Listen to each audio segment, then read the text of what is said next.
Hello friends, I hope you're all doing well. Here are some of your wonderful comments. Thank you for your continuous support. Before we start the video, don't forget to like and leave a comment. Your opinion really matters to me. And if you haven't subscribed yet, subscribe now. Thank you, and now let's get started. My name is Ayanna Black Bear, and I've been a park ranger in the Alaskan wilderness for 8 years now. People always ask why I chose this life. Why I left everything behind in the lower 48 to come to this unforgiving land where winter lasts 9 months and the nearest neighbor is 50 miles away. The answer isn't simple, but it starts with my grandfather. Grandfather used to tell me stories about the old ways, about how our people lived in harmony with the land before the cities swallowed everything whole. He said the spirits of the wilderness were still out there, waiting for those brave enough to listen. When he died, I felt something break inside me. Not just grief, but a desperate need to find that connection he'd always talked about. The concrete jungle of Phoenix wasn't going to give me answers, so I applied for every remote ranger position I could find. Alaska chose me as much as I chose it. The day I first saw Denali Ridge Station, I knew I was home. The log cabin sat on a bluff overlooking Mirror Lake, surrounded by dense spruce and hemlock that seemed to stretch endlessly in every direction. The previous ranger, a grizzled man named Joe Crow Feather, spent 3 days showing me the ropes before he caught his retirement flight south. He left me with a satellite phone, a detailed map of the territory, and one piece of advice that still echoes in my mind. Trust your instincts out here. They're the only thing that'll keep you breathing. The station covers roughly 200 square miles of some of the most remote wilderness in North America. My job is to maintain the trails, monitor wildlife, assist hikers and hunters, and conduct search and rescue operations when people go missing, which happens more often than you'd think. The forest has a way of swallowing people whole, and not all of them come back. During my first summer, I learned the rhythms of the wilderness, the early morning mist rising from Mirror Lake, the way the light filtered through the canopy at different times of day, the sounds that meant safety, and the sounds that meant danger. I learned to read weather patterns, to track animals by their scat and prints, to navigate by stars when the GPS failed. I learned that silence in the forest is never truly silent. There's always something moving, breathing, watching. The work was exactly what I needed. Physical, demanding, purposeful. I'd wake before dawn, check the weather station, monitor radio frequencies for distress calls, then spend the day maintaining trails or responding to emergencies. Evenings were for paperwork, equipment maintenance, and watching the sun set over the lake. The isolation that drove other rangers away felt like a balm to my soul. But even in those first peaceful months, I noticed things that didn't quite fit. Tracks that were too big and too human-like to be from any known animal. Trees that had been stripped of bark at impossible heights. Strange vocalizations echoing through the forest at night. Not quite wolf, not quite human, but something that made my skin crawl and my grandfather's stories feel suddenly very real. The local Athabaskan elders in the nearest village, Beaver Creek, knew me by reputation before I ever met them. Word travels fast in the bush, and they'd heard about the young native woman who'd come to keep watch over the ridge. Old Martha Strongheart was the first to approach me when I came to town for supplies. She was maybe 80, with silver hair braided down her back and eyes that seemed to see right through you. "You're the new keeper," she said. Not a question, but a statement. "Your grandfather's spirit led you here." I didn't know how she knew about my grandfather, but I didn't question it. In Alaska, everyone has their own way of knowing things. "The ridge has been waiting for someone like you," she continued. "Someone who understands the old ways. The last keeper, Joe, he was a good man, but he didn't have the gift. Couldn't see what was really out there." She invited me to her cabin that first night, fed me moose stew and fry bread while she told me stories about the ridge. Stories that sounded like the tales my grandfather used to tell, full of spirits and creatures that existed in the spaces between the known and unknown. She spoke of the Yahyahash, the ancient ones who walked upright like men but were something else entirely. Guardians of the deep forest, she called them, beings that had lived in Alaska long before humans ever set foot on the continent. "They're not evil," she said, stirring the fire with a gnarled stick, "but they're not friendly either. They have their own rules, their own territory. Long as you respect that, they'll leave you be. But if you cross them," she shook her head, "well, let's just say more than one person has gone missing on that ridge over the years." I left her cabin that night with more questions than answers, but also with a sense of purpose I hadn't felt since my grandfather died. Maybe I'd come to Alaska to find myself, but increasingly it felt like I'd come to find something else entirely, something that was waiting for me in the deep woods around Mirror Lake. The first real sign that Martha's stories were more than folklore came in September of my first year. I was conducting a routine patrol of the northern trails when I found the campsite, or what was left of it. The tent had been shredded, not by claws but by something with fingers. The sleeping bags were scattered, and there was a smell in the air that I couldn't identify. Musky, wild, but with something almost human about it. The couple who'd been camping there, the Johnsons from Fairbanks, were never found. The official report listed them as missing, presumed dead due to exposure or wildlife encounter. But I knew better. The tracks around their campsite were unlike anything in my field guides. 17 inches long with clear toe impressions pressed deep into the soft earth.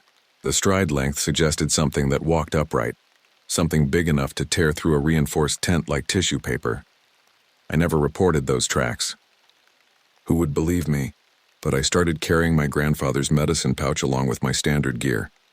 And I began leaving small offerings of tobacco at the old stumps and rock cairns I found throughout my territory. Call it superstition, call it respect, I called it survival. The incidents became more frequent as winter approached. Equipment would go missing and reappear in impossible places. I'd find trees that had been twisted into spirals, their trunks wrung like wet towels. And always there were those tracks. Sometimes fresh, sometimes old, but always too big, too human, too wrong. By the time the first snows came, I'd accepted that I wasn't alone on the ridge. Something else called this place home. Something that had been here long before the Park Service drew lines on maps and called it protected wilderness. The question wasn't whether it existed, the question was whether we could coexist. I thought I knew the answer to that question. I thought I understood the rules of engagement, the unspoken treaty between the human world and whatever lurked in the shadows of the deep forest. I thought my grandfather's teachings and Martha's warnings had prepared me for whatever was out there. I was wrong. The real terror began in my second winter, when the darkness stretched 18 hours a day and the temperature dropped to 40 below. That's when I learned that some things in the wilderness don't just want to be left alone. Some things are hungry, some things are curious, and some things have been waiting a very long time for someone like me to come along. Someone who could see them. Someone who could understand. Someone who could be taken. The call came in at 3:47 a.m. on a Tuesday in November. I remember the exact time because I'd been lying awake listening to the wind howl around the cabin. That peculiar sound it makes when it's carrying something more than just cold air. The satellite phone's harsh electronic ring cut through the darkness like a blade. Denali Ridge Station, this is Ranger Black Bear. The voice on the other end was crackling with static and panic. A hunting guide named Rex Morrison, calling from about 15 miles northeast of my position. 3 of his clients had gone missing during an elk hunt. They'd been tracking a bull through heavy timber when they'd simply vanished, leaving behind only their rifles and a trail that ended at the edge of a ravine. I'd worked with Rex before. He was a solid guide, 20 years in the bush, not the type to panic over hunters who'd wandered off to relieve themselves. If he was calling for help, something was seriously wrong. I need you to stay put until I get there, I told him, already pulling on my winter gear. Don't go looking for them alone. I'll be there in 2 hours. The snowmobile ride through the darkness was treacherous. The trail was barely visible under 3 feet of fresh powder, and the temperature had dropped to 35 below. My headlamp carved a narrow cone of light through the swirling snow, barely enough to see the next tree, let alone any obstacles. But I knew these trails by heart, every turn and dip carved into my memory through dozens of patrols. I found Rex's camp in a sheltered grove of spruce trees, his guide tent glowing like a beacon in the wilderness. He met me at the edge of the clearing, his face grim in the reflected light of my headlamp. They were right behind me, he said without preamble. Maybe 50 yards back. I heard them talking, laughing about something. Then nothing. Complete silence. When I went back to check on them, they were gone. He led me to where he'd last seen his clients, 3 hunters from Texas who'd paid good money for a week in the Alaskan wilderness. The snow was trampled where they'd been standing, and I could see the clear impressions of their boots leading off into the trees. But what caught my attention were the other prints. Larger prints, partially filled with snow but still visible in the protection of the overhead canopy. I knelt down and examined them with my flashlight. The prints were massive, easily 17 inches long, with clear toe impressions that looked disturbingly human. The stride length was enormous, suggesting something that walked upright but covered ground in 7-foot steps. Even more disturbing, the prints seemed to circle the area where the hunters had been standing, as if whatever made them had been watching. Waiting. Jesus. Rex breathed behind me. Oh, what the hell made those? I didn't answer because I didn't know what to say. The tracks were identical to the ones I'd found around the destroyed campsite in September, but these were fresh, maybe an hour old. Whatever had made them was still out there, possibly still watching us. The hunter's trail led straight toward the ravine Rex had mentioned, a deep cut in the earth that dropped 40 feet to a rocky stream below. Their footprints grew more erratic as they approached the edge, as if they'd been running or stumbling. Then at the very edge of the drop-off, the prints simply stopped. I played my light down into the ravine, looking for any sign of the missing men. The beam barely penetrated the darkness, but I could see the glint of water far below and the jagged rocks that lined the creek bed. If the hunters had fallen, they were almost certainly dead. But something about the scene didn't feel right.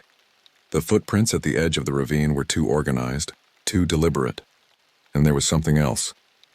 A smell in the air that I'd encountered before, that same musky wild scent I'd noticed at the destroyed campsite. Whatever had made those tracks, it had been here recently. We need to get down there, Rex said, peering over the edge. If they fell, they might still be alive.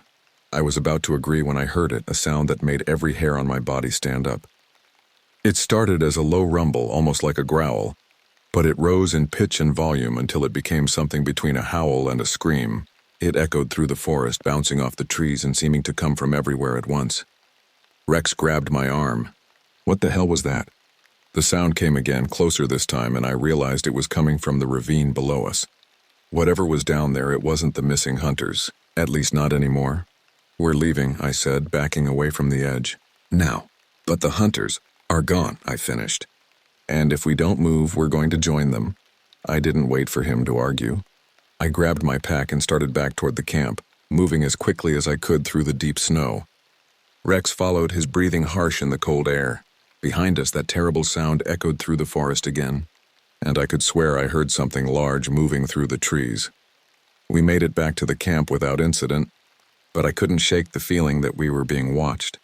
The darkness beyond the reach of our lights seemed to press in on us, and every shadow looked like it might be hiding something massive and malevolent. What do we do now? Rex asked as we huddled around his portable heater.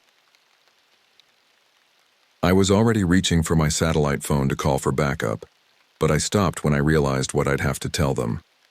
3 hunters missing, presumed dead, and the only evidence was a set of tracks that no one would believe. The official report would list it as a tragic accident, another case of inexperienced hunters getting lost in the wilderness and succumbing to the elements. We wait until morning, I said finally. Then we call for a search and rescue team. But I knew we wouldn't find those hunters. Not alive anyway. Whatever had taken them was still out there, still watching, still waiting. And I had the terrible feeling that this was only the beginning. The rest of the night passed in uneasy silence. Rex dozed fitfully in his sleeping bag while I sat by the tent flap, listening to the sounds of the forest. Every snap of a twig, every whisper of wind through the trees made me tense with anticipation. But the forest remained quiet, as if it too was holding its breath. Dawn came slowly, the sky lightening to a pale gray that barely penetrated the thick canopy. I stepped outside to check our surroundings, and immediately noticed fresh tracks in the snow around the camp. The same massive prints I'd seen at the ravine, but these circled our tent in a perfect pattern, as if something had been walking around us all night.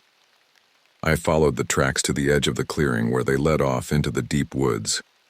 They were so fresh that snow was still sliding into the impressions, which meant whatever had made them had been here within the last hour. Maybe within the last few minutes. I was studying the tracks when I heard Rex shout behind me. I spun around to see him pointing at something in the trees beyond the camp. At first I didn't see anything, just the dark columns of spruce trunks disappearing into the shadows. Then movement caught my eye and I saw it. A figure standing among the trees maybe 100 yards away. It was huge, easily 8 feet tall, covered in dark fur that seemed to absorb the weak morning light. For a moment it just stood there, perfectly still, and I had the strangest feeling that it was studying us the same way we were studying it. Then it was gone, melting back into the forest so smoothly that I almost wondered if I'd imagined it. But the tracks in the snow were real, and the memory of that massive upright figure was burned into my mind. "Did you see that?" Rex whispered, his voice shaking. I nodded, not trusting my voice. I'd seen it all right. I'd seen the creature that had been haunting my territory for months. The thing that had taken the camping couple. The thing that had probably taken the 3 hunters. And now it had shown itself to us, as if it wanted us to know it was there. The search and rescue team arrived 6 hours later, a group of experienced wilderness trackers who spent 3 days combing the area around the ravine. They found some scattered gear, a few pieces of clothing, but no bodies. The official report listed the hunters as missing, presumed dead due to exposure and wildlife encounter. I never mentioned the tracks or the figure in the trees. Who would believe me? But I knew the truth. Something was living in the deep woods around Mirror Lake, something that had been there long before humans ever set foot in Alaska. And it was getting bolder. The question was, what did it want? Winter settled over the ridge like a heavy blanket, bringing with it the kind of cold that makes your bones ache and your breath freeze in your lungs. By December, the sun barely crested the mountains, giving us maybe 4 hours of gray twilight before the darkness swallowed everything again. It was during these long, dark months that I began to understand the true nature of what I was dealing with. The disappearances were following a pattern, though it took me weeks to recognize it. They always happened during the new moon, when the darkness was complete and the forest was at its most impenetrable. They always involved groups of 2 to 4 people, never lone individuals. And they always occurred in the same general area, a roughly circular zone about 5 miles in diameter, centered on the northern edge of Mirror Lake. I started keeping detailed records, mapping each incident, cataloging every piece of evidence. The camping couple in September, the 3 hunters in November, a pair of ice fishermen who'd gone missing in early December, their shelter found intact but empty, their fishing gear still set up over holes in the ice. 2 snowmobilers who'd vanished just before Christmas, their machines found abandoned on a trail that led nowhere. The pattern was unmistakable once you knew what to look for. Something was systematically hunting humans in my territory, and it was getting better at it with each incident. I tried to convince myself that I was being paranoid, that I was seeing connections where none existed, but the evidence kept mounting. The tracks were always the same, massive, human-like impressions that appeared and disappeared like ghosts. The smell was always present, that musky, wild scent that seemed to cling to the air long after whatever had made it was gone. And there were always signs of intelligence, of planning, of something that understood human behavior well enough to exploit it. The breakthrough came in January, during what should have been a routine patrol of the northern trails. I was checking the condition of a backcountry shelter when I noticed something odd about the snow patterns around the building. The wind had scoured most of the area clean, but there were protected pockets where the snow had accumulated in strange formations. At first glance, they looked like random drifts, but as I studied them more carefully, I realized they were too regular, too purposeful. They were hiding places, observation points. Someone, or something, had been using the natural terrain to create concealed positions that offered perfect views of the shelter and the surrounding trails. The snow patterns showed where a large body had lain for extended periods, waiting and watching. I followed the trail of observation points back into the forest, my heart pounding as I realized what I was looking at. This wasn't random predation. This was systematic surveillance. Whatever was out there had been studying the area, learning the patterns of human movement, identifying the best places to strike. The trail led to a dense grove of spruce trees about a quarter mile from the shelter. Here, the snow was trampled and disturbed, and I could see clear evidence of long-term occupation. Branches had been bent and arranged to create a natural blind, and the ground showed signs of repeated use. But what made my blood run cold was what I found at the center of the site. Bones. Human bones, picked clean and arranged in careful patterns. They were old, weathered by months of exposure to the elements, but I could still identify fragments of ribs, vertebrae, and what looked like part of a skull. Mixed in with the human remains were bones from animals, caribou, moose, maybe bear, all showing the same pattern of careful arrangement. This wasn't just a hunting ground. This was a shrine, a place where something had been bringing its kills to, feed? Worship? I didn't know, but the implications were terrifying. I photographed everything, documenting the site from every angle. The bones were arranged in a rough circle, with the human remains at the center and the animal bones forming concentric rings around them. There were stones mixed in with the bones, each one carefully placed, each one polished smooth as if by countless hands, and carved into the largest stone, barely visible under a coating of ice and snow, were symbols that looked almost like writing. I spent hours studying those symbols, trying to make sense of them. They weren't from any language I recognized, but there was something familiar about them, something that reminded me of the petroglyphs my grandfather had shown me in Arizona. Ancient markings left by people who had lived so long ago that their very existence was more legend than history. But these symbols were different. They seemed to move in my peripheral vision, to shift and change when I wasn't looking directly at them, and the longer I stared at them, the more I felt something staring back at me. I was so absorbed in studying the symbols that I almost didn't notice the change in the forest around me. The normal sounds of winter, the crack of freezing wood, the whisper of wind through branches had stopped. The silence was so complete that I could hear my own heartbeat, could hear the blood rushing in my ears. That's when I realized I wasn't alone. It was standing at the edge of the clearing, partially hidden behind a massive spruce trunk. Just like before, it was huge, easily 8 feet tall, covered in dark fur that seemed to absorb light. But this time I was close enough to see details that made my mouth go dry with terror. The face was almost human, but wrong in ways that defied description. The features were too large, too heavy, the brow ridge too pronounced. The eyes were intelligent, uncomfortably so, and they were fixed on me with an intensity that made me feel like prey. When it moved, stepping fully into the clearing, I saw that its limbs were too long, too muscled, designed for a combination of strength and speed that would make it unstoppable in pursuit. It didn't approach me directly.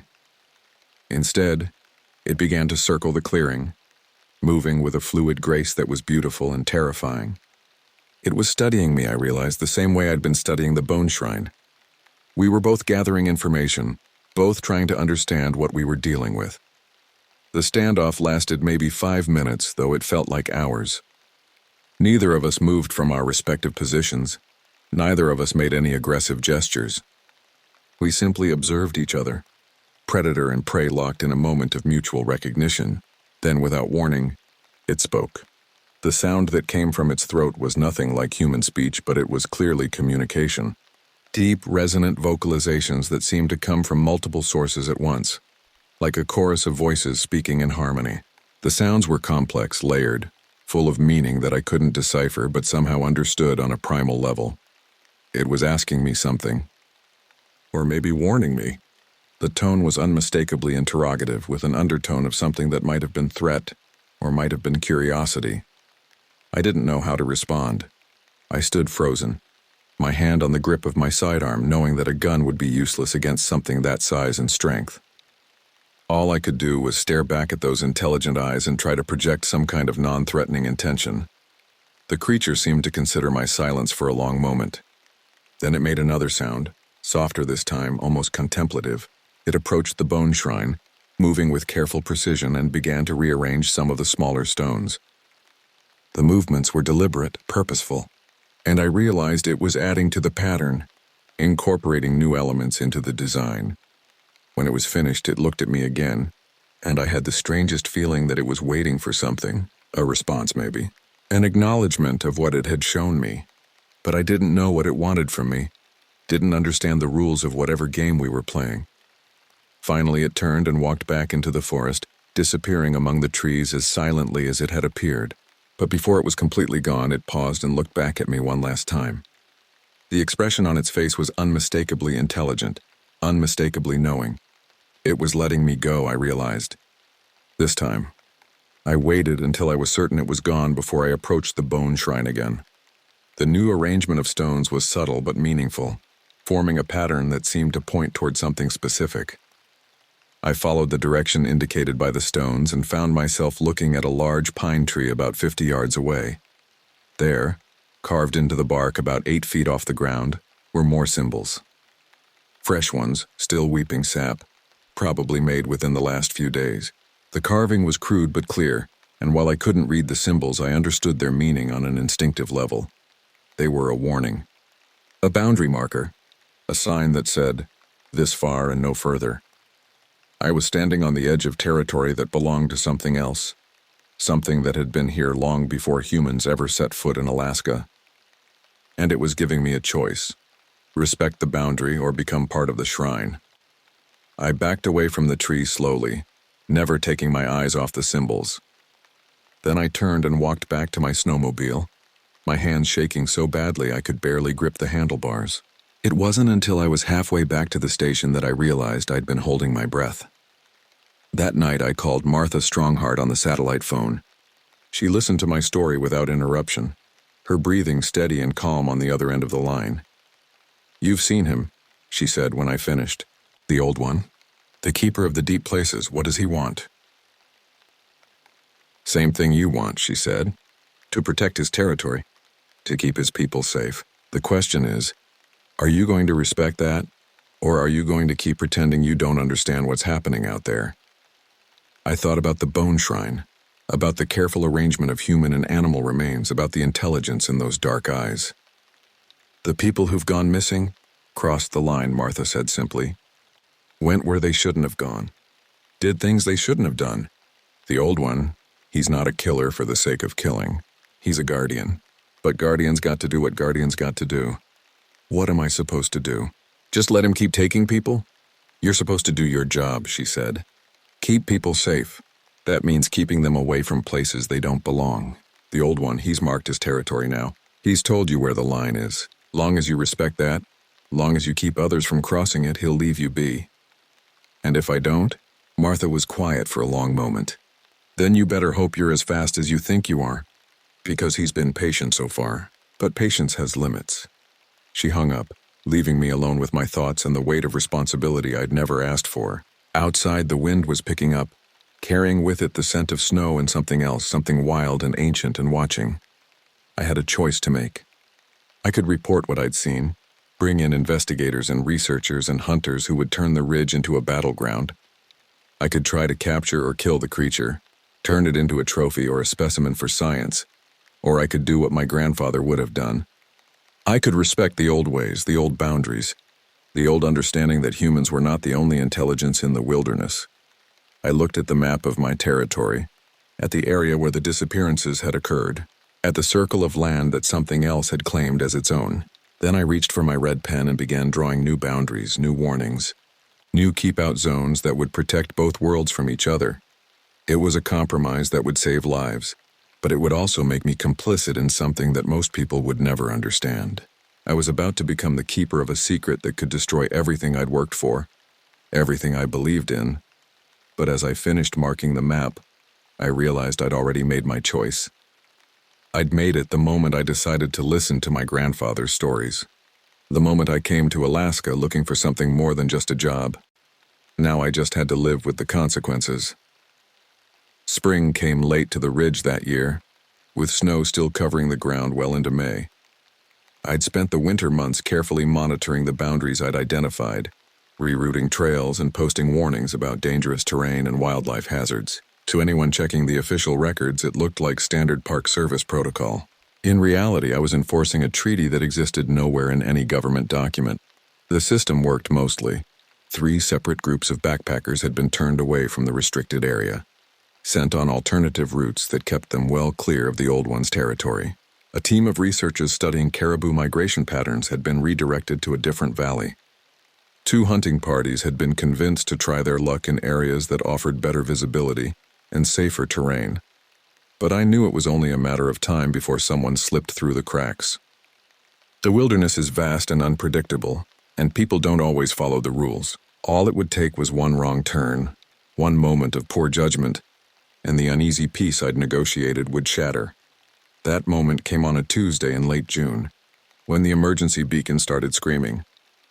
I was conducting a routine inspection of the Mirror Lake Trail system when the satellite phone erupted in urgent electronic tones. The GPS coordinates put the distress signal right in the heart of the restricted zone, about 2 miles from the bone shrine I'd discovered in January. My first instinct was to call for backup, to alert the search and rescue team and coordinate a full response. But something stopped me. Maybe it was the memory of those intelligent eyes studying me across the clearing. Maybe it was Martha's voice reminding me of the consequences of crossing certain lines. Or maybe it was just the sick certainty that whoever had triggered that beacon was already beyond help. I loaded my pack with medical supplies and emergency gear, then fired up the ATV and headed into the deep woods. The trail was overgrown and treacherous, barely more than a game path that wound through dense undergrowth and around massive deadfalls. I had to abandon the vehicle after a mile and continue on foot, following the GPS coordinates toward what I was increasingly certain would be another crime scene. The distress signal was coming from a small clearing beside a beaver pond, maybe an acre of open ground surrounded by thick stands of spruce and alder. I approached cautiously, my senses alert for any sign of the Old One's presence. The forest was quiet except for the distant sound of water lapping against the shore and the buzz of insects in the warm air. I found the source of the signal first, AZMA's personal locator beacon still clipped to a backpack that had been torn apart and scattered across the clearing. The contents were strewn everywhere. Camping gear, food packages, clothing, all of it shredded and trampled into the soft earth. But no sign of the person who'd been carrying it. I was photographing the scene when I heard the voice. "Help me." The words were barely a whisper, carried on the wind from somewhere beyond the clearing. I followed the sound to a cluster of large boulders at the edge of the pond, where I found him. He was maybe 30 years old, with the lean build of a serious hiker and the kind of expensive gear that marked him as someone who took his outdoor adventures seriously. His name was Jake Riverside, according to the ID I found in his wallet. He was from Seattle, worked in tech, and had apparently decided to spend his vacation exploring the remote wilderness of Alaska. He was also dying. His left leg was bent at an impossible angle, obviously broken in multiple places. Deep gashes on his arms and torso suggested he'd been mauled by something with claws like razors, but it was the look in his eyes that told me everything I needed to know. He'd seen the Old One up close, and the encounter had broken something inside him that had nothing to do with bones and blood. "It's still out there," he whispered as I knelt beside him, watching, waiting. I followed his gaze to the tree line across the pond, where the shadows seemed deeper and more substantial than they should have been. I couldn't see anything, but I could feel the weight of observation, the sense of being studied by something with patience and intelligence. "How long have you been here?" I asked, checking his pulse and trying to assess his injuries. "Since yesterday, maybe longer. Hard to tell.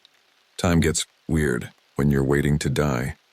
I started unpacking my medical supplies, but we both knew it was mostly for show. His injuries were too severe for field treatment, and he'd lost too much blood. Even if I could get him stabilized, we were too far from help. The helicopter couldn't land in this terrain, and carrying him out would take hours we didn't have. "Tell me what happened," I said, partly to keep him conscious and partly because I needed to know. His story came out in fragments, interrupted by waves of pain and the occasional fearful glance toward the trees.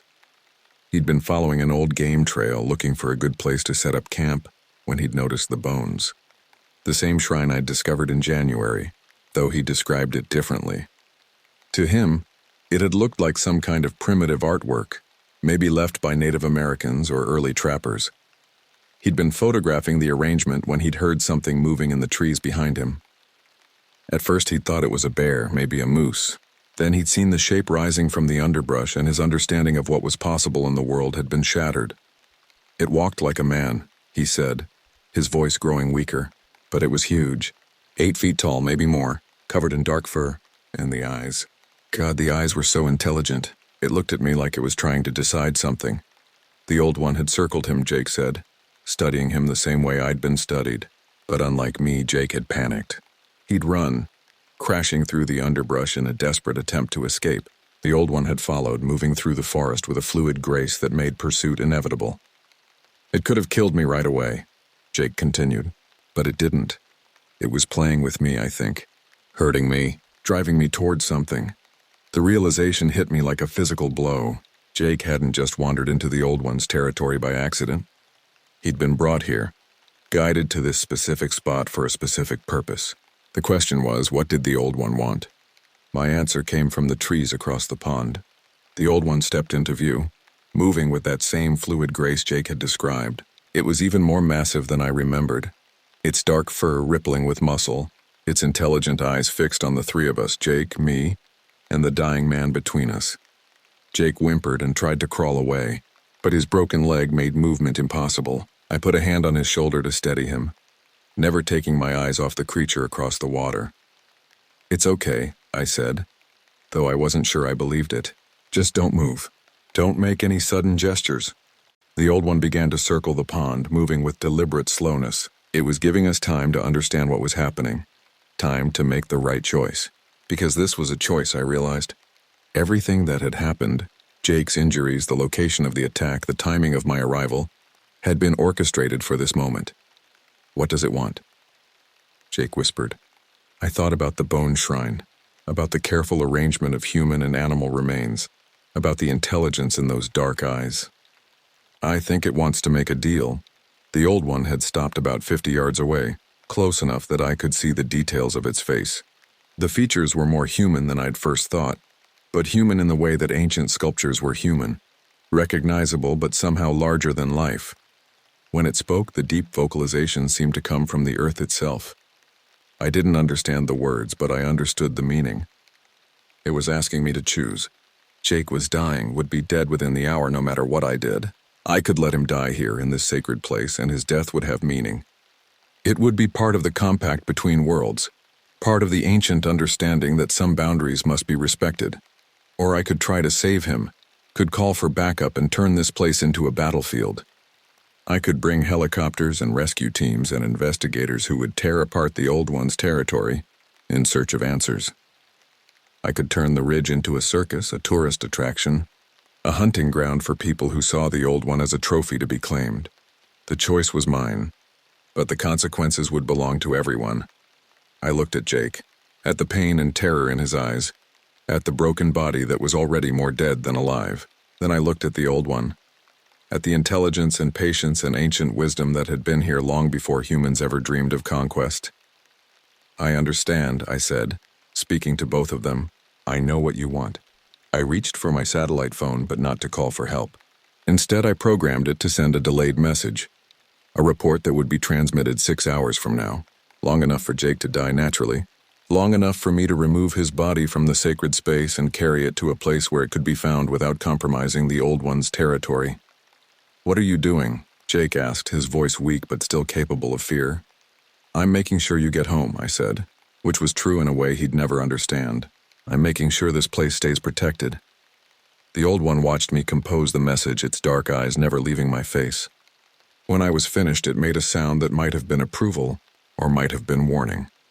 Then it turned and walked back into the forest, disappearing among the shadows as silently as it had appeared. Jake died 20 minutes later, his hand gripping mine, his eyes fixed on the sky above the clearing. I sat with him until the sun started to set, until the first stars appeared in the darkening sky. Then I lifted his body and began the long journey back to the main trail, where search and rescue would find him in a few hours. The official report would list his death as a hiking accident, a tragic case of someone who'd gotten lost in the wilderness and succumbed to exposure and wildlife attack. The investigators would find evidence of bear activity in the area, maybe some unusual tracks that could be explained as natural phenomena. No one would think to look for the bone shrine, or the symbols carved into the trees, or the intelligence that watched from the shadows. But I would know. I would carry the weight of that choice for the rest of my life, along with the knowledge that I'd become something more than just a park ranger. I'd become a keeper of secrets, a guardian of boundaries, a bridge between worlds that most people didn't even know existed. The compact was sealed in blood and silence, witnessed by the stars and the ancient spirits of the wilderness. And somewhere in the deep woods around Mirror Lake, the old one settled back into its eternal vigil, content in the knowledge that the boundaries would be respected, the sacred places would be protected, and the balance between worlds would be maintained, at least for now. 2 years have passed since Jake Riverside died in that clearing beside the beaver pond. 2 years since I made the choice that transformed me from a park ranger into something else entirely. The work continues, the seasons change, and the wilderness keeps its secrets. But I am no longer the same person who first set foot on Denali Ridge. The old one and I have developed what can only be called a working relationship. We don't communicate in any conventional sense. There are no meetings, no negotiations, no formal agreements, but we understand each other in ways that transcend language or species. I know the boundaries of his territory as well as I know my own reflection. He knows that I will protect those boundaries with my life if necessary. The system we've created works with ruthless efficiency. Hikers are rerouted around sensitive areas. Hunters are guided to regions where their presence won't disturb the ancient places. Researchers are given access to approved zones, while being kept away from sites that must remain hidden. To the outside world, I'm simply doing my job, managing wildlife and wilderness, resources according to standard protocols. But the truth is more complex and more disturbing than any official report could capture. I've become the keeper of a secret that grows heavier with each passing day. Not just the secret of the Old One's existence, but the secret of what that existence means for our understanding of the natural world. The bones in the shrine aren't just the remains of people who wandered into the wrong territory. They're evidence of something that predates human civilization, something that has been here so long that it has become part of the landscape itself. Martha Strongheart visits me sometimes, appearing at my cabin without warning like a spirit from the old stories. She never asks directly about my arrangement with the Old One, but I can see the knowledge in her eyes. She knows what I've become, what I've sacrificed to maintain the balance between worlds. The burden gets heavier, she told me during her last visit, stirring sugar into her coffee with a gnarled finger. Each choice, each compromise, each life that passes through your hands. It changes you, she was right. I could feel the changes in myself, subtle at first but growing more pronounced with time. I slept less, ate less, found myself spending more time in the deep woods than in the cabin. I could track animals by scent now, could sense weather changes hours before they appeared on the forecasts. My night vision had improved dramatically, and I could move through the forest with a silence that would have been impossible 2 years ago. I was becoming something that was neither fully human nor entirely other. Something that existed in the space between worlds, serving as a bridge between the ancient and the modern, the wild and the civilized. The realization came to me gradually, like the approach of winter. I was changing because I had to change. The role I'd accepted required adaptations that went beyond simple training or experience. I was becoming part of the wilderness itself, part of the ancient system that had governed this land long before humans ever set foot here. The first test of my new nature came in late August, when a team of cryptozoologists arrived at the ranger station. They were led by a professor from the University of Washington named Dr. Marcus Webb, a man whose reputation for debunking supernatural claims had earned him both fame and funding. He'd heard rumors about unusual wildlife activity in the area and had come to investigate. "We're particularly interested in reports of large, unidentified primates," he said, spreading topographical maps across my desk. "There have been several sightings in the past few years, and we'd like to conduct a systematic survey of the region." I studied the maps, noting that his planned survey routes would take his team directly through the heart of the Old One's territory. The bone shrine was marked on his map as a point of interest, described as a potential archaeological site of unknown origin. "I can't authorize access to that area," I said carefully. "There are safety concerns, unstable terrain, aggressive wildlife, seasonal flooding issues." Dr. Webb smiled the kind of smile that academics reserve for obstacles they intend to overcome. "I'm sure we can work around any safety issues. We have extensive experience in wilderness research, and we're prepared to assume full responsibility for our own safety." "It's not about your safety," I said, though that was only partly true. "It's about protecting sensitive wildlife habitats. The area you're interested in is a critical denning site for several endangered species. Any human activity could disrupt breeding patterns and cause permanent damage to the ecosystem." The argument went on for an hour, with Dr. Webb becoming increasingly frustrated and insistent. He had permits, he had funding, he had the backing of his university. He couldn't understand why a simple park ranger was standing in the way of legitimate scientific research. Finally, he played what he clearly thought was his trump card.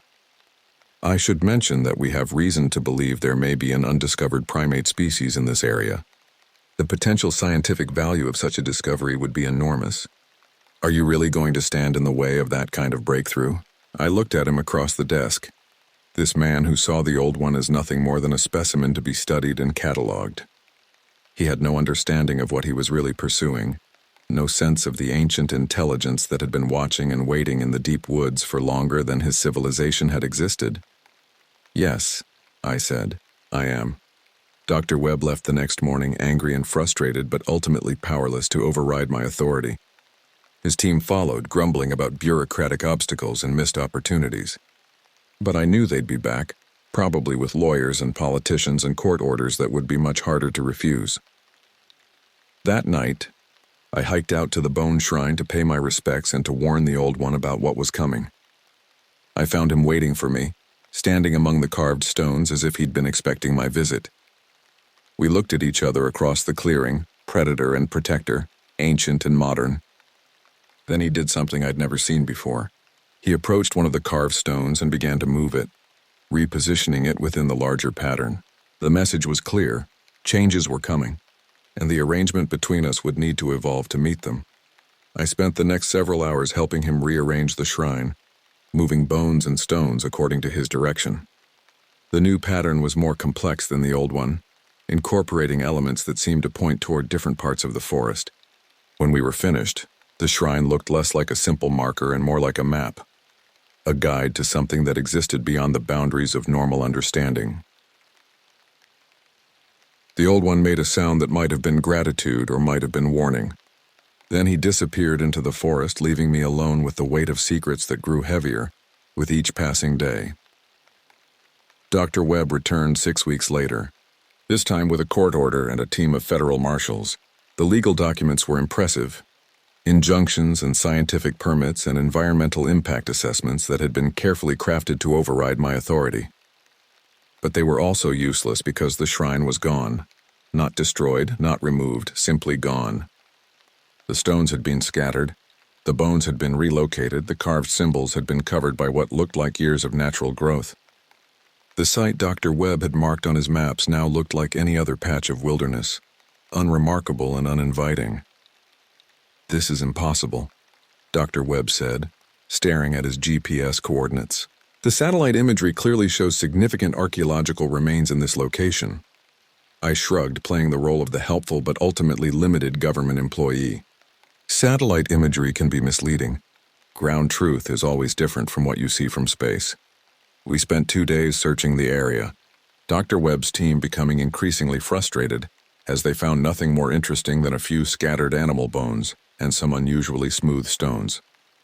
The marshals grew bored and began to question whether the expedition was worth their time. Finally, Dr. Webb was forced to admit defeat and return to his university empty-handed. But I knew the Old One was still there, watching from the shadows, waiting for the next threat to emerge. The shrine had been relocated, not destroyed, moved to a place where it would be safe from the curiosity of those who couldn't understand its true significance. The incident with Dr. Webb marked a turning point in my relationship with the Old One. We had worked together to protect the sacred places, and in doing so, we had become something more than just guardian and territory holder. We had become partners in maintaining the balance between worlds.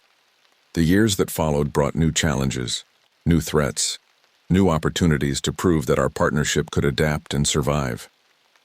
Environmental groups wanted to study the unique ecosystem around Mirror Lake. Military researchers were interested in reports of unusual acoustic phenomena in the region. Television producers offered substantial sums for filming rights to create documentaries about mysterious creatures in the Alaskan wilderness. I turned them all away, using bureaucratic obstacles and safety concerns and environmental protections to keep the curious and the exploitative at bay. But each rejection, each obstacle, each official denial added to the weight of responsibility I carried. I was becoming the human face of something that couldn't be explained in human terms. The spokesperson for a world that existed beyond the boundaries of normal understanding. Sometimes, late at night in my cabin, I wondered what I had become. Was I still human? Was I still the woman who had come to Alaska seeking connection with the natural world? Or had I become something else entirely? Something that existed in the space between species, between worlds, between the known and the unknowable? The answer came to me gradually, like the approach of dawn. I was still human, but I was also more than human.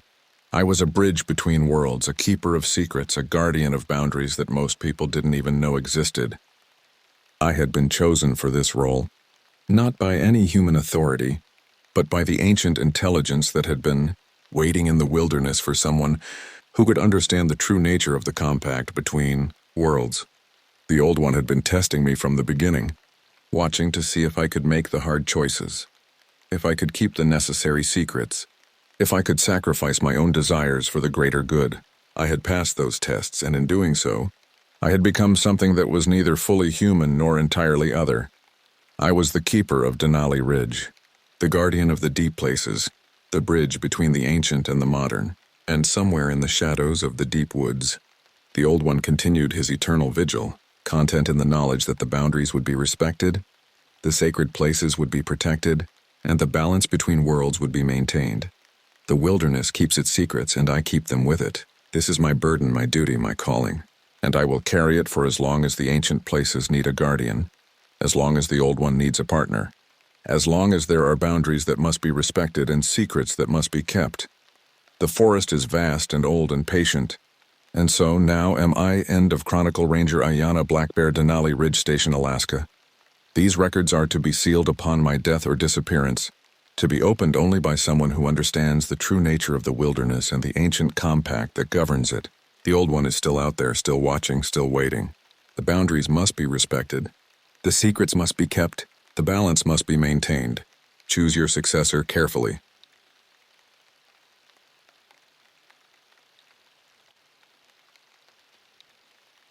The summer of 1998 was particularly brutal in Great Smoky Mountains National Park. I remember because the humidity pressed on me like a damp towel, and my uniform clung to my shoulders even before noon. My name is Marcus Ramsey, and what I'm about to tell you happened when I was working as a ranger stationed near a remote campground below Klingman's Dome. I was 33 then, a bit heavier than I liked, but still able to handle the trails without too much trouble. Our ranger station was little, more than a weathered cabin with a tin roof that amplified every raindrop into what sounded like machine gun fire. The structure had been built in the 70s and never properly updated, just patched together when something broke. The radio equipment was temperamental, the plumbing unreliable, and the twin cots we slept on felt like they were stuffed with twigs rather than actual padding. I'd come from a small town in Missouri where the biggest excitement was a high school football game on Friday night. Life as a ranger seemed more meaningful. My father had been puzzled when I left my job at the hardware store to become a park ranger, but I couldn't stand another decade of selling hammers and explaining the differences between wood screws to weekend warriors. Out here, every day was different. Every trail held something new. On the morning everything changed, I woke before dawn with a kink in my neck from sleeping wrong on that damned cot. I kept a thermos of black coffee, stale crackers in my pack, and a pocket knife that I'd won in a raffle at the diner back home. The knife had a worn wooden handle and a blade that I kept razor sharp, one of the few possessions I truly valued. My partner at the time, Denise Palmer, was a taller woman, sharp eyes, steady voice. She teased me about how I hummed off-key tunes at dawn and called my coffee gasoline. That morning she was already up when I stumbled into our shared office space, her dark hair pulled back in a tight ponytail, her uniform crisp despite the heat. "Morning, zombie," she said without looking up from her logbook. "Sleep well?" I grunted something unintelligible and poured myself a cup of coffee from the pot she'd already made.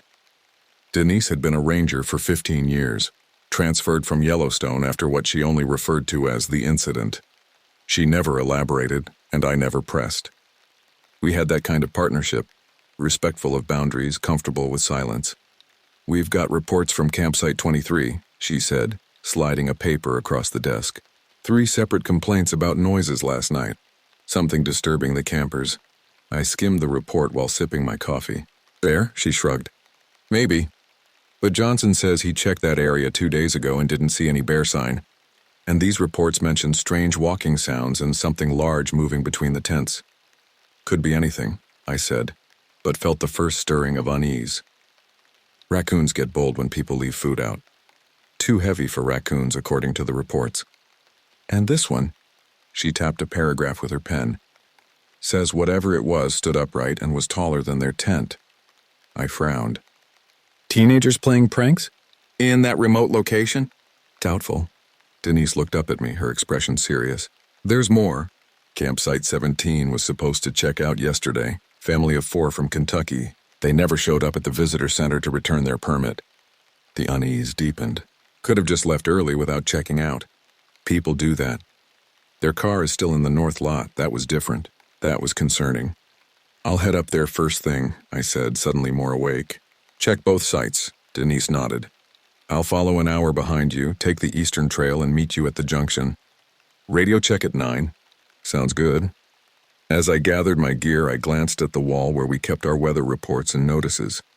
Someone had tacked up a new warning about increased black bear activity near Klingman's Dome. Below it was a faded poster about mountain lion sightings from 3 years ago. Never confirmed, but never fully dismissed either. Outside, the sky was lightening to a pale gray. The air felt thick already, promising another scorcher. Crickets still chirped from the underbrush, and somewhere in the distance, a whippoorwill called its haunting name over and over. I shouldered my pack, adjusted my hat, and headed for the trailhead. I took pride in doing my job straight, picking up after careless visitors, warning folks about poison ivy, guiding them to safer routes. But something about that morning felt off-kilter, like the forest itself was holding its breath. I told myself it was just the weather, a storm coming maybe. The barometric pressure dropping. Nothing more. I couldn't have been more wrong. The trail to campsite 23 wound through stands of old-growth poplar and thick rhododendron tunnels. I followed the trail along a narrow creek, noticing the way the mossy stones glistened under shafts of sunlight.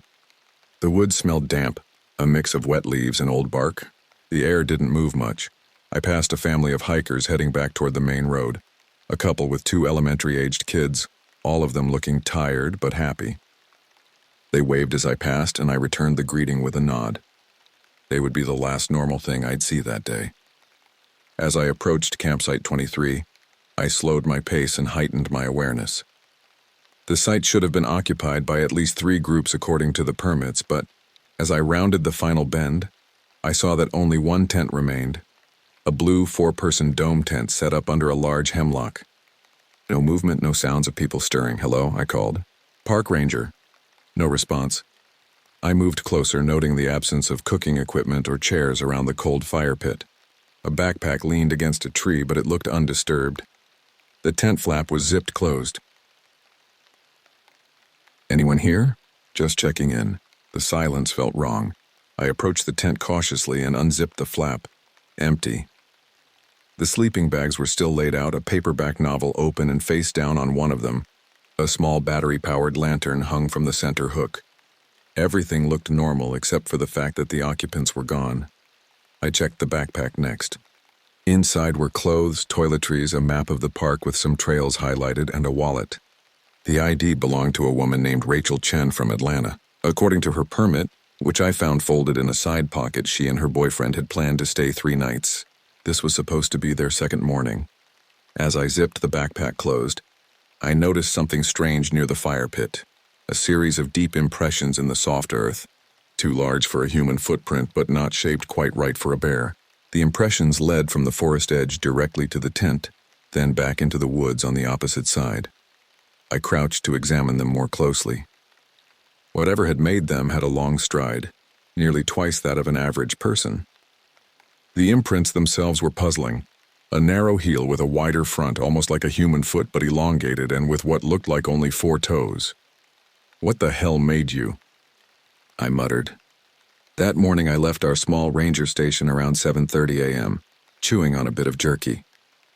Denise was supposed to follow an hour later to check a different trail. We had received a report of strange noises overnight, something like heavy steps off the designated paths, and a few campers had left behind frantic notes tacked to the bulletin board. They'd claimed something disturbed their tents, stole their cooler, tore up some packs. I figured it could be a bear or a couple of raccoons with attitude. But looking at these tracks, I wasn't so sure anymore. I stood and did a slow 360-degree scan of the surrounding forest. Nothing moved except the shifting patterns of dappled sunlight through the leaves, but I couldn't shake the feeling of being watched. I decided to follow the strange tracks into the woods. They led away from the campsite in the direction of campsite 17, where the missing family had been staying. As I moved through the underbrush, I noticed other signs of passage. Broken twigs higher up than a bear would cause. A tuft of what looked like pale, colorless hair caught on a thorn bush. The sense of wrongness intensified. My skin prickled despite the heat. I kept my hand near the radio clipped to my belt, ready to call Denise at the first sign of real trouble. After all, sometimes people panic when they hear unfamiliar sounds in the brush. You'd be amazed how a squirrel can send a city kid into a fit of terror at 2 in the morning. But these tracks weren't made by any squirrel, and the complete absence of campers at a site where all their gear remained untouched suggested something far more concerning than woodland creatures foraging for food. I pushed deeper into the forest, following those strange tracks, my mouth dry and my heart beating a little faster than I cared to admit. The tracks led me off-trail through a dense stand of mountain laurel. The twisted branches caught at my uniform, and I had to duck to avoid the lower limbs. The ground sloped downward toward a small ravine where a seasonal creek had carved a jagged path through the rocky soil. After 20 minutes, I found a torn sleeping bag halfway down an embankment. The zipper was snapped clean off and dark stains dotted the fabric. It didn't smell right, more like old copper and spoiled milk than anything else. My stomach clenched as I recognized the unmistakable scent of blood. And something else, something that made the hairs on my arms stand up. I tried to keep calm, just squatted down to see if there was any tag or note. Nothing. I jotted a few things in my logbook. I felt uneasy, as if someone watched me, but I shrugged it off and moved forward, whistling quietly to myself and pretending it was all routine. The whistling sounded thin and pathetic in the heavy air, but it was better than the oppressive silence. I continued following the tracks, which had become more distinct in the softer soil near the creek bed. They led to a fallen log spanning the narrow ravine. The log had been stripped of bark in places, revealing pale wood underneath. The pattern of stripping looked deliberate, long parallel gouges that reminded me of claw marks, but larger than any bears I'd ever seen. Crossing the log, I noticed more dark stains on the wood. Fresh, still slightly tacky. My pulse quickened as I spotted something colorful in the creek below. A child's sneaker, bright blue with cartoon characters on the side. It was lodged between two rocks, the laces trailing in the slow current like aquatic plants. That was when I knew with certainty that I was dealing with something beyond missing hikers. The dread that had been building crystallized into sharp fear. I unclipped my radio. "Denise, this is Marcus. Do you copy?" "Over," static hissed back at me. I tried again, adjusting the frequency slightly. Nothing but crackling interference. "Great," I muttered. "Perfect timing." I looked back the way I'd come, considering retreating to find better reception, but the tracks continued up the opposite bank, and the possibility of finding survivors pushed me forward. I'd try the radio again from higher ground. 20 yards beyond the creek, the underbrush thinned out into a small clearing. An hour later, I stumbled onto a small campsite I'd never seen officially registered. It was off the designated area, hidden behind thick rhododendrons. The bushes were bent as though someone large had trampled through. I recognized Campsite 17 immediately, though I'd never visited it personally. It was one of our more remote sites, accessible only by a 3-mile hike from the nearest road. I stood there trying to parse the scene. A half-collapsed tent leaned against a trunk, poles snapped. Pots and pans scattered, their surfaces scratched. A backpack with its contents spilled. Clothes, a flashlight with cracked glass, a wallet. I approached cautiously, scanning for movement or any sign of the family who had reserved this site. The destruction was methodical and complete, not the random damage caused by an animal seeking food, but something more deliberate. The cooking gear had been smashed rather than just knocked over. The tent fabric was shredded in long, straight tiers. The ID inside belonged to a man named Robert Mayfield. He'd listed an address in Indiana. I corrected myself as I read the license. Not Robert Mayfield, but Thomas Hargrove, age 42, from Evansville, Indiana. The wallet contained a family photo. Hargrove, a woman I assumed was his wife, and 2 children, a boy and a girl, both under 10. I picked up a pair of socks that had been tossed into the bushes. They felt damp. There was no one around, no voices, no sign of life. It was too quiet. The sense of being watched intensified. I turned slowly, surveying the tree line.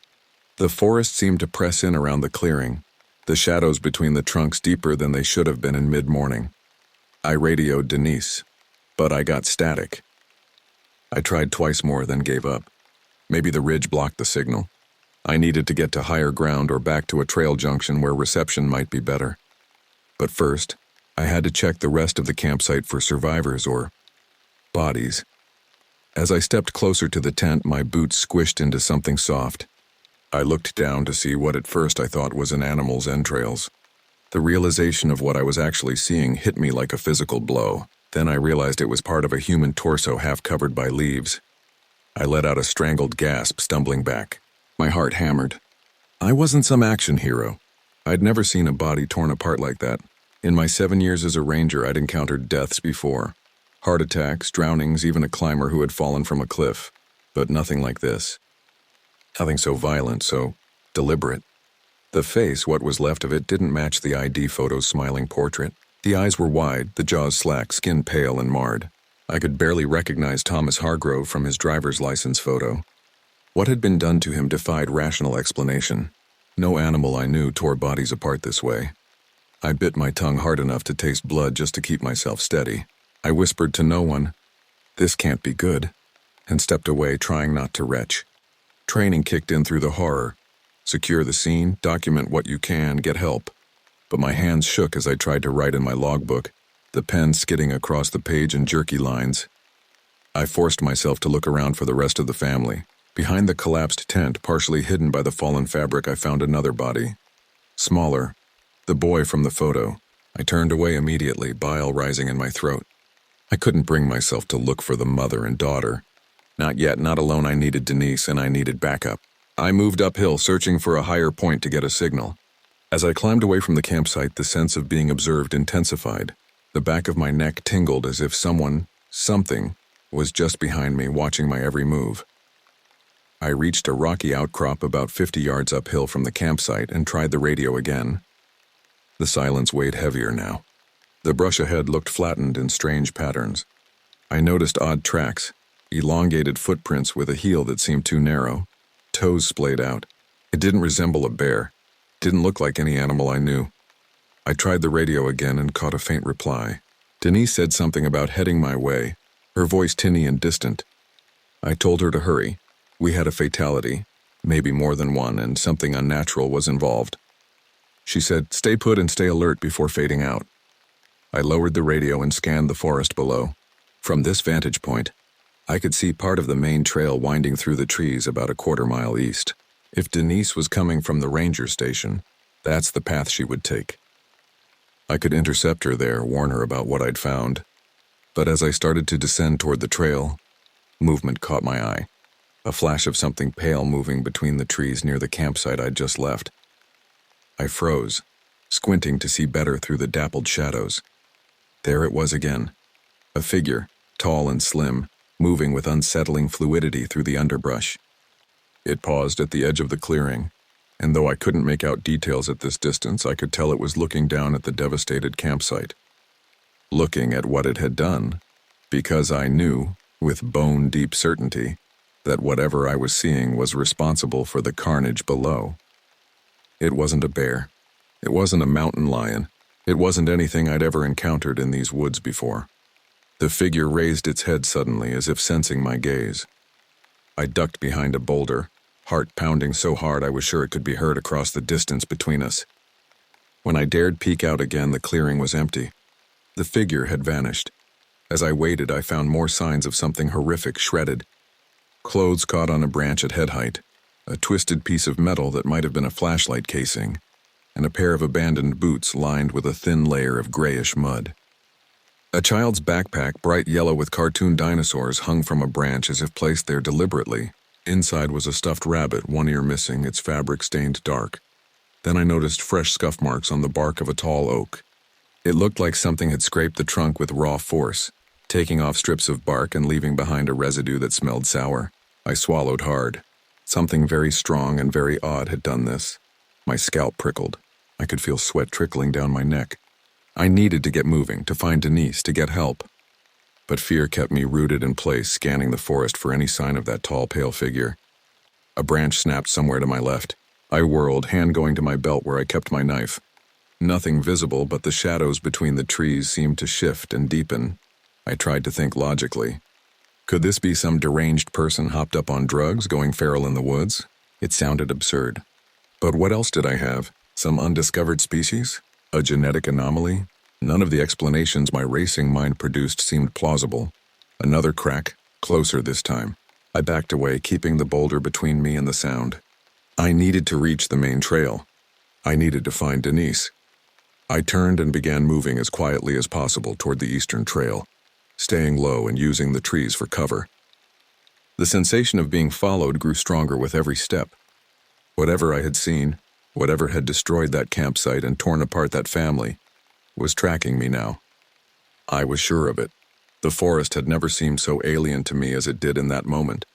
Every shadow concealed potential danger. Every sound signaled approach. The familiar trails and landmarks I'd walked hundreds of times had transformed into a threatening maze where something inhuman stalked among the trees. I moved downhill toward the main trail, choosing my path carefully to minimize noise. My radio remained ominously silent despite repeated attempts to contact Denise. The lack of response gnawed at my already frayed nerves. She should have been within range by now. Then I heard a dull thump. I turned in time to see Denise's uniform hat rolling along the ground toward me. She must have dropped it. Relief washed over me. "Denise?" I called, keeping my voice low. No answer. I rushed a few steps forward, calling her name. No answer. Another few steps, and I saw her. She lay twisted in a patch of ferns, face down. The relief curdled into horror. "Denise!" I knelt and turned her carefully. Her eyes stared at nothing. A trail of dark blood ran from a wound in her chest. She was cold. I felt something break inside me, and I whispered a half-baked apology. I'd known her for 2 summers. We traded jokes, shared lunches, never anything too deep. But we were partners, and that meant something out here. The sight of her lifeless body, her familiar features slack and empty, hit me harder than I could have anticipated. I slipped my hand over her eyes, but they wouldn't close properly. Her skin was already taking on the waxy quality of death. The wound in her chest didn't look like any animal attack I'd ever seen. It was a single, precise puncture, as if she'd been impaled on something sharp. There was surprisingly little blood for such a fatal injury. I reached for her radio, clipped to her belt where mine would be. It was missing. Her sidearm, a standard-issue pistol she rarely carried but must have brought today, was also gone. Whatever killed her had taken them. That suggested intelligence, purpose, not an animal acting on instinct. I had to move on. I stood up and glanced around, teeth clenched. The trail ahead seemed to stretch endlessly, every foot of it potentially hiding danger. I knew I needed to get back to the ranger station, to call in what I'd found, but the thought of continuing alone through these woods filled me with dread. That's when I saw it. About 20 yards away, partially hidden behind a fallen tree, stood a figure. It was tall, maybe 6.5 feet. Long-limbed, pale-skinned, and hairless. Its arms seemed too long, ending in hands that tapered into something like thick nails. Its head was a bit too large for its frame, and its eyes reflected the greenery in a dull, lifeless manner. The creature was eerily humanoid, yet fundamentally wrong in its proportions and features. Its skin wasn't just pale, but almost translucent, with a network of dark veins visible beneath. The face had recognizable features: eyes, nose, mouth. But they were arranged in a way that made them seem like a poor imitation of humanity, like something that had only seen humans from a distance and tried to replicate their appearance. It didn't snarl or make noise, just stood there, watching me. I wanted to scream at it, but my mouth felt glued shut. I backed away slowly, eyes locked on that thing. My mind raced through the catalog of North American wildlife: bear, cougar, wolf, coyote.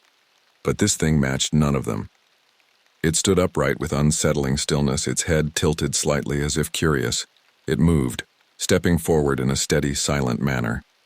I tried my radio again, but all I got was a burst of crackle. Without thinking, I reached for my pocket knife. Pathetic defense, but it was all I had. The thing just kept coming. I realized it wasn't charging, wasn't rushing, just stalking closer with steady intent. Its movements were smooth and deliberate, displaying none of the jerky quality I'd expect from a predator preparing to pounce. Somehow, that methodical advance was far more terrifying than a sudden attack would have been. I took another step back, my boots slipping on wet leaves. I tripped and fell sideways, hitting my elbow on a stump. Pain flared sharp and bright. The creature paused, its head cocking at a more pronounced angle. Was it reacting to my pain? Could it sense fear? I scrambled up, holding my elbow tight against my rib cage, and managed to run. I didn't run gracefully. I stumbled through brush, scratched my forearms on brambles, and slammed my shin against a root. But I kept moving away from that thing. The path blurred before me as adrenaline narrowed my vision to tunnel focus. I knew these woods, had patrolled them for years, but panic made everything unfamiliar. Every tree looked the same. Every fork in the trail presented a potentially fatal choice. My lungs felt like they might burst. I glanced back once and saw it follow, silent and relentless, clearing obstacles with eerie ease.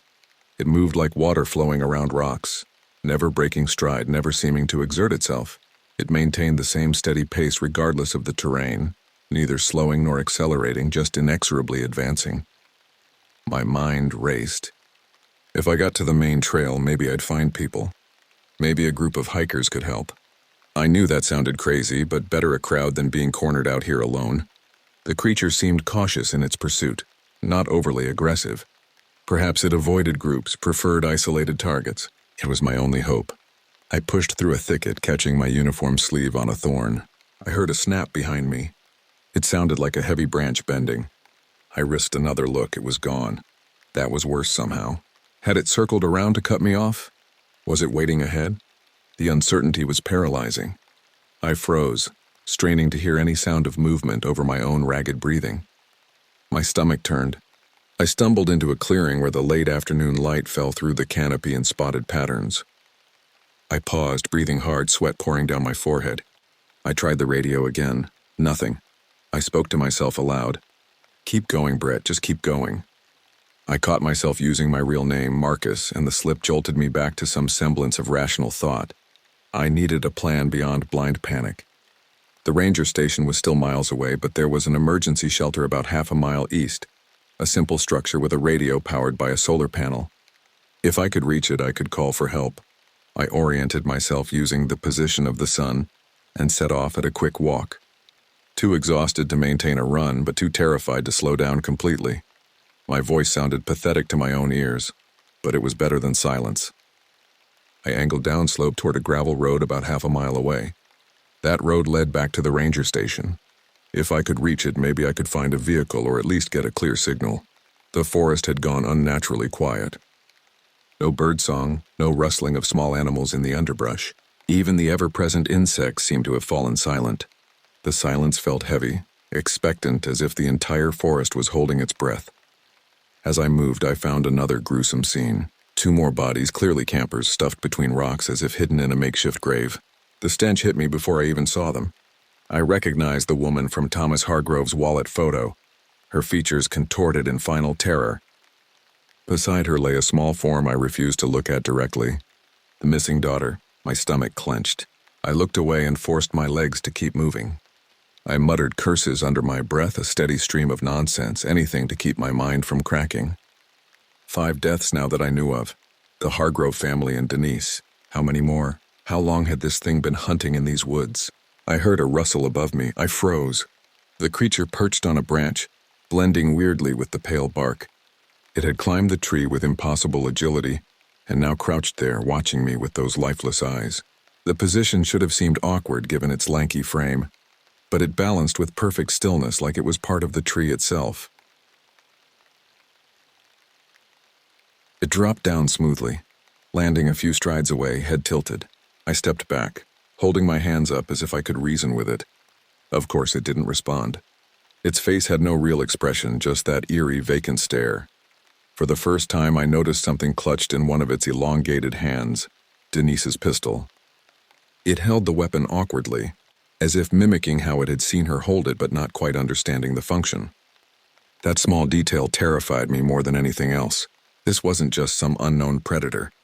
It was something capable of observation, learning, adaptation.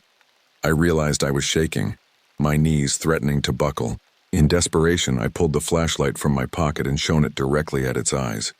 For a moment it recoiled, turning its head away. The reaction was minimal but unmistakable. A flinch, a blink, a momentary disorientation. That was all I needed. I bolted downhill, leaves and branches whipping at my face. I didn't look back this time. I heard movement in the underbrush, but I didn't stop. The emergency shelter couldn't be far now. Just a little further through the pines, past the lightning-struck oak that served as a landmark, and down into the small valley where the shelter stood. My breath came in ragged gasps, and I kept imagining those dead bodies. Denise's broken form and the cold stare of that thing.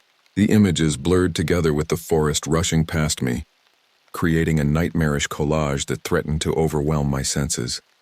I burst through a stand of young pines and saw the shelter ahead. A simple wooden structure with a metal roof, built decades ago as a waypoint for rangers patrolling this remote section of the park. It had no door, just an opening facing south, but its walls would provide some protection, and its radio was my lifeline. I sprinted the final yards, throwing myself through the entrance and scrambling to the radio mounted on the wall. My hands shook as I grabbed the microphone and keyed the transmitter. Emergency, emergency. This is Ranger Ramsey at Shelter 14. We have multiple casualties and an active threat. Repeat, multiple casualties. Send immediate assistance to Campsite 17 and Trail Junction 23B. Over. Static crackled, then a voice responded, faint but audible. Ranger Ramsey, this is dispatch. Can you describe the nature of the threat? Over. I glanced at the entrance, half expecting to see the creature's pale form filling the doorway. Nothing yet, but I knew it couldn't be far behind. Unknown assailant, not a bear or recognized predator. Humanoid but not human. Extremely dangerous. Ranger Palmer is down. Repeat, Ranger Palmer is deceased. At least 4 civilian casualties confirmed. I am being pursued and require immediate armed response. Over. A pause then. Copy that. Stay in position if secure. Helicopter and ground team dispatched. 8 to 45 minutes. Over. 45 minutes. I would have laughed if I'd had the breath for it. I wasn't sure I had 45 seconds. Negative on position security. Will attempt to reach main road. Send units to southern access point. Over. Copy. Be advised, the radio went dead. Not static, not interference, completely dead. The solar-powered battery indicator showed full charge, but the unit had simply stopped functioning. As if something had cut the connection.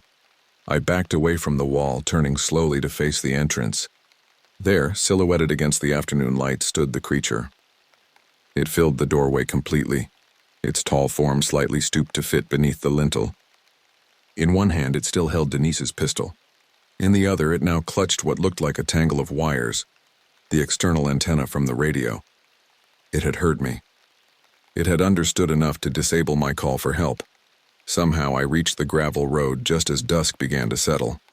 The sky turned a hazy orange and tiny gnats buzzed around my sweaty face. But now as the creature took a step into the shelter, I realized I might never make it to that road.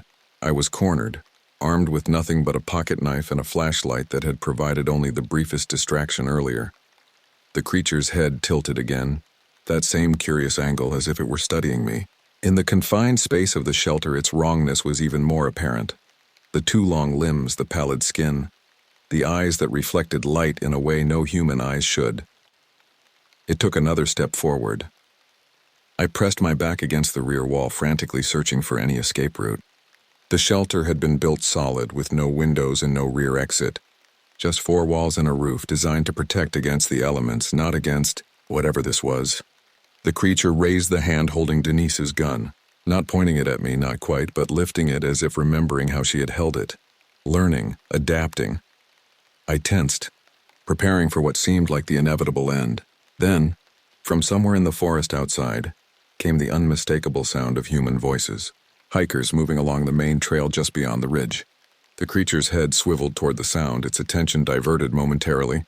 It was my only chance. I lunged forward, ducking under its extended arm and driving my shoulder into its midsection. The impact felt wrong, like hitting something both solid and yielding at the same time. The creature made a sound then, the first I'd heard from it. A high, keening whistle that set my teeth on edge. I stumbled past it into the open air, regained my balance, and ran toward the voices. Behind me I heard nothing, no pursuit, no movement. But I didn't look back. I couldn't bear to see if it was following. The voices grew louder as I crashed through the underbrush toward the main trail. I burst out of the tree line, startling a group of 4 hikers, 2 couples in their 60s, well-equipped and staring at me in alarm. "Run!" I gasped. "Get out of the park! There's something—" I cut myself off, realizing how I must appear, wild-eyed, bloodied from scratches, babbling about some unidentifiable threat. Their expressions shifted from surprise to concern. "Are you okay, son?" one of the men asked, stepping forward. "Do you need medical attention?" I shook my head, fighting to control my breathing. "I'm a park ranger. There's been An incident. Multiple casualties. I need to get to the ranger station immediately to coordinate the response team. The partial truth seemed to register. They nodded, their faces grave. The main road is just over that rise, the woman said, pointing. About half a mile. Do you need help getting there? I glanced back at the forest, half expecting to see the pale figure emerging from the trees. Nothing moved except the branches swaying in the light breeze. No, I said. You all need to head back to the visitor center as quickly as possible. Tell anyone you meet on the trail to do the same. There's a dangerous predator in the area. They exchanged worried looks but nodded. As they turned to leave, one of them offered me a water bottle. I took it gratefully, suddenly aware of how parched I was. Be careful, I said as they departed, feeling the inadequacy of the warning. How could I explain what I'd seen? What would I even say to the authorities when they arrived? I started jogging toward the road, following the path the hikers had indicated. My body ached, the adrenaline wearing off and leaving me shaky and exhausted. But fear kept me moving forward, away from the woods and whatever lurked within them. I followed the road's curve until I saw the outline of the ranger station's old wooden sign. By the time I got there, it was nearly dark. The familiar shape of the building had never been such a welcome sight. Light spilled from the windows, suggesting someone was inside. Reinforcements had arrived. Or perhaps the dispatch had sent someone after my aborted radio call. I slammed the door behind me, locked it, and flicked on every light. The station was empty, but the radio console on the desk was lit up, its small green indicators glowing in the dimness. My radio crackled to life inside the station. I shouted for help, gave coordinates, said we had fatalities. We needed authorities and backup. A voice answered. They said they were sending people. Ranger Ramsey, confirm your status. Are you injured? Is the threat still active? Over. I sank into the chair by the radio, my legs finally giving out. I'm alive, no major injuries. Unsure about threat status. It was pursuing me but seems to avoid groups. Send armed response. We have multiple casualties, including Ranger Palmer. Over. Copy that. State Police and Park Service Tactical Unit en route. 9 to 20 minutes. Medical examiner notified. Secure your position and stand by. Over. I sank into a chair, my elbow throbbing, my shirt soaked through. The reality of the situation began to sink in as the immediate danger receded. Denise was dead. The Hargrove family, all four of them, torn apart.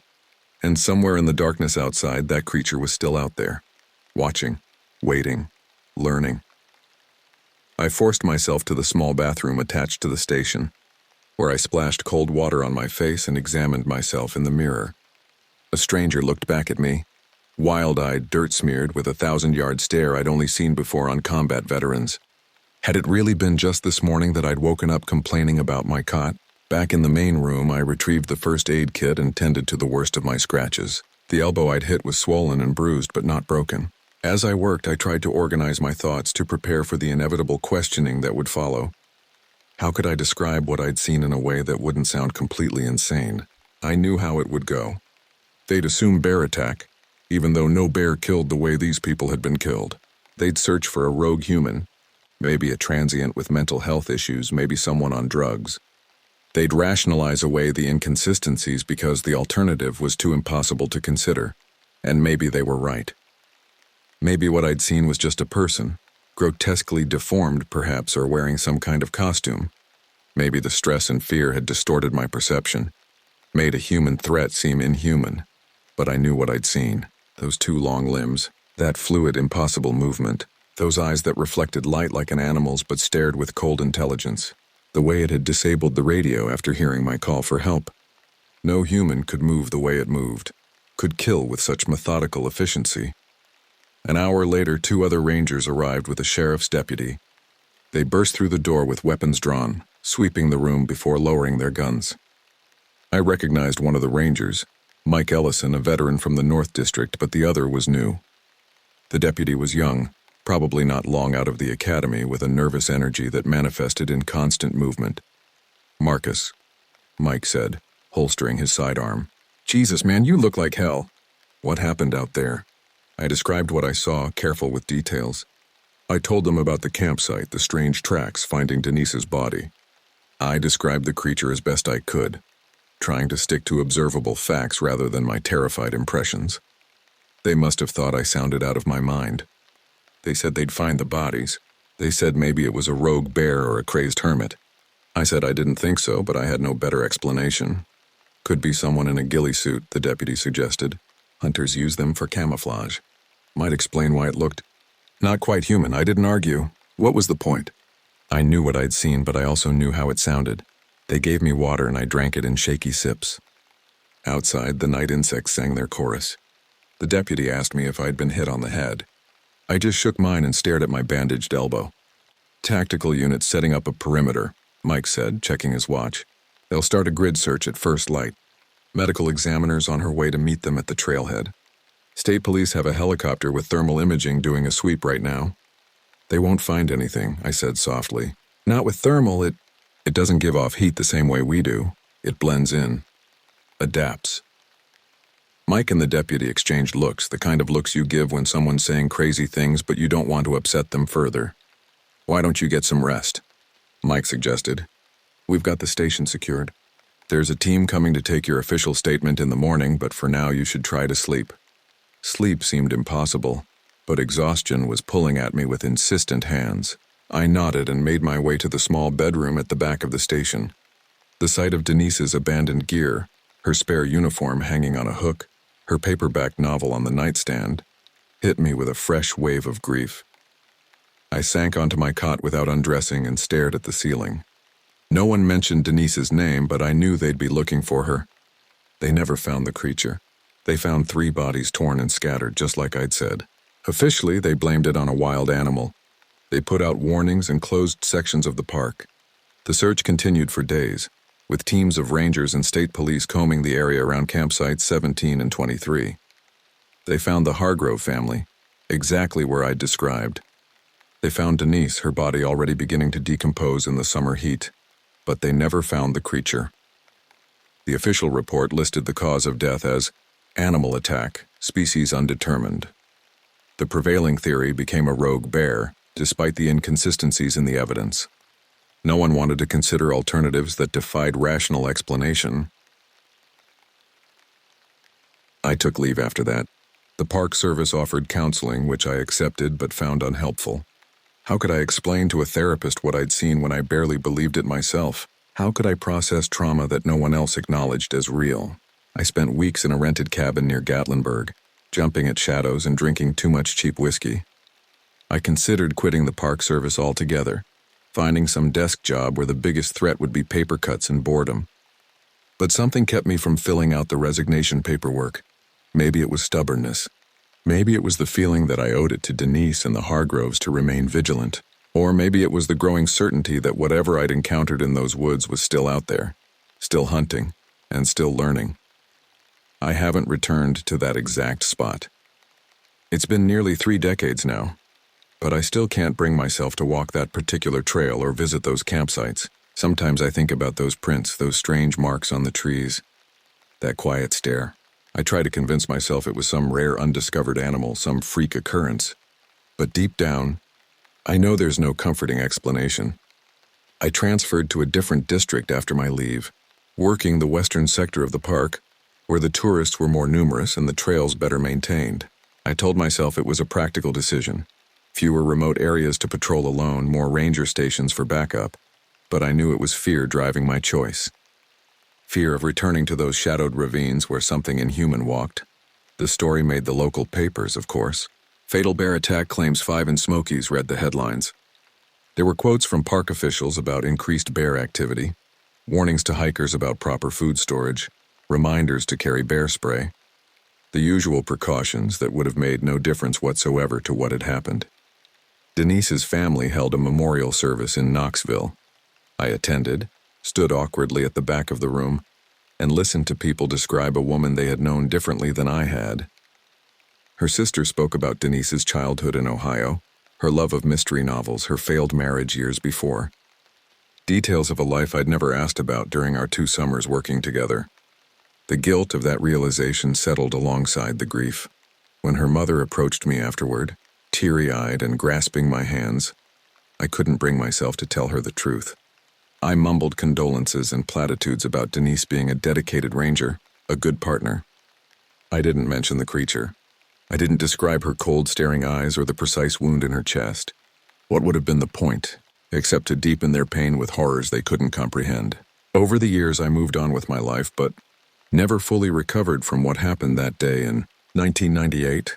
The Smoky Mountains are vast and beautiful, but also deep and unforgiving, with thousands of miles of old-growth forest where it doesn't take more than a moment for a life to be forever changed.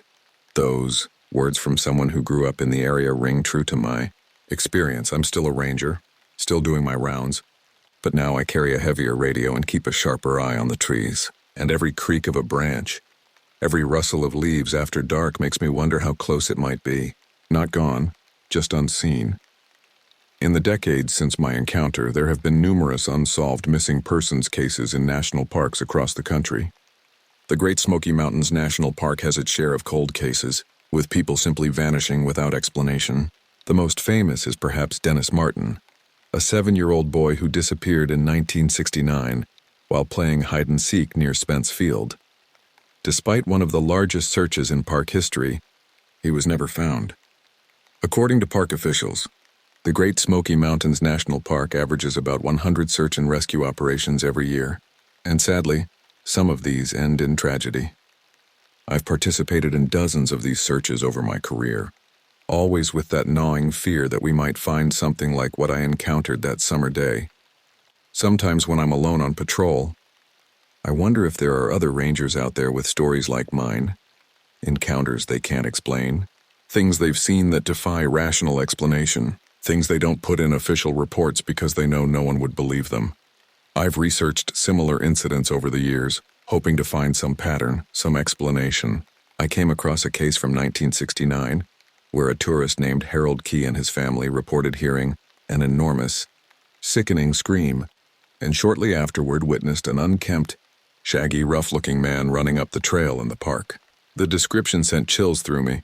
It wasn't exactly what I had seen, but it suggested something unusual has been in these mountains for a long time. I've never returned to that section of the park. I requested a transfer to a different district immediately after the incident. My superiors understood, or thought they did. They assumed I was traumatized by finding Denise's body and the murdered campers. I never corrected them. Better to be thought of as someone who couldn't handle the sight of death than someone who claimed to have seen something impossible. The official explanation, a rogue bear or perhaps a deranged human, has never satisfied me. But I've learned to live with the uncertainty, with the knowledge that there are things in this world that exist beyond our understanding. Every time I hear about a hiker gone missing or a strange sound reported in the deep woods, I wonder.